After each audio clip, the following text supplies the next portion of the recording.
I'm reading from Habakkuk 1, verses 1 through 5. The burden which the prophet Habakkuk saw. O Lord, how long shall I cry, and you will not hear? Even cry out to you violence, and you will not save. Why do you show me iniquity and cause me to see trouble? For plundering and violence are before me. There is strife, and contention arises. Therefore the law is powerless, and justice never goes forth. For the wicked surround the righteous, therefore perverse judgment proceeds. The Lord's reply: Look among the nations and watch. Be utterly astounded, for I will work a work in your days which you would not believe, even though it were told you. Last week, we introduced a timely study of the Old Testament book of Habakkuk. Timely because the prophet Habakkuk found himself frustrated by trouble and evil, much like we do today. So many things in society seem to be upside down. Wrong is right, and right is wrong. Good is bad, and bad is good. More and more, it seems that evil is winning. Evil is winning the cultural war. So we wonder, where is God in all of this? How can he allow this? Well, that's exactly what Habakkuk asked God in chapter 1, verses 2 and 3. Lord, how long shall I cry, and you will not hear? Why do you show me iniquity and cause me to see trouble? We might be wondering those same things right now. It keeps getting worse. When will things turn around? Quickly, I remind you that I do not equate America with Israel, or in the case of this period of time when God's people were divided into two kingdoms, I do not equate America with the southern kingdom of Judah, where Habakkuk proclaimed God's word. In other words, I am not suggesting that America is God's chosen nation in any exclusive sense.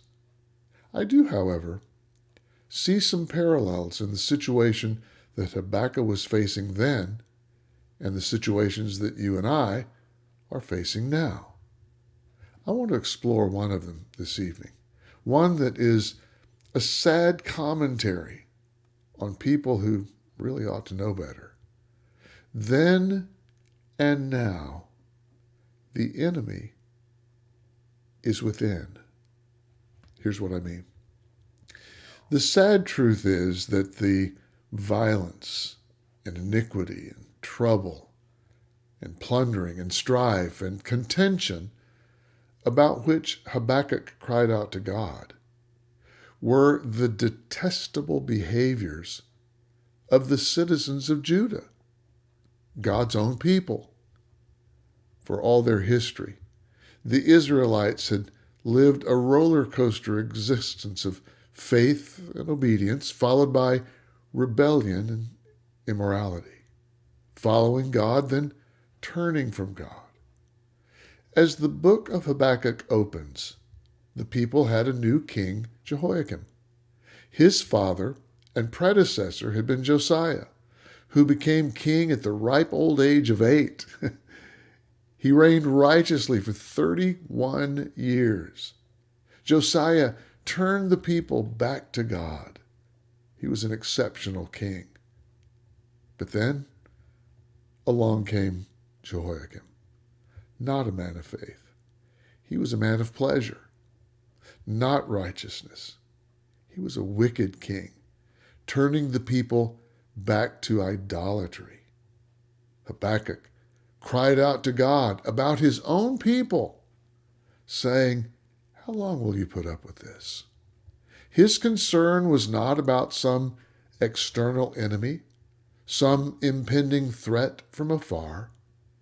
His concern was about his neighbors, maybe his friends, people he knew who had turned away from God to chase after the pleasures of the world.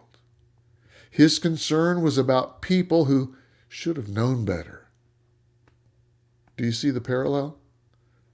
The violence and iniquity and trouble and plundering and strife and contention that you and I observe today, about which we cry out to God, how long, why? These are the detestable behaviors of our fellow citizens, perhaps our fellow believers, God's own people. We would much rather point to China or Russia or any number of other potential enemies. But the sad truth is, the enemy is within. Once again, people have turned away from God to chase after the pleasures of the world. Maybe even some people in the church. Once again, it's people who ought to know better. Some things just never change. But hey, remember, help is on the way. God bless you.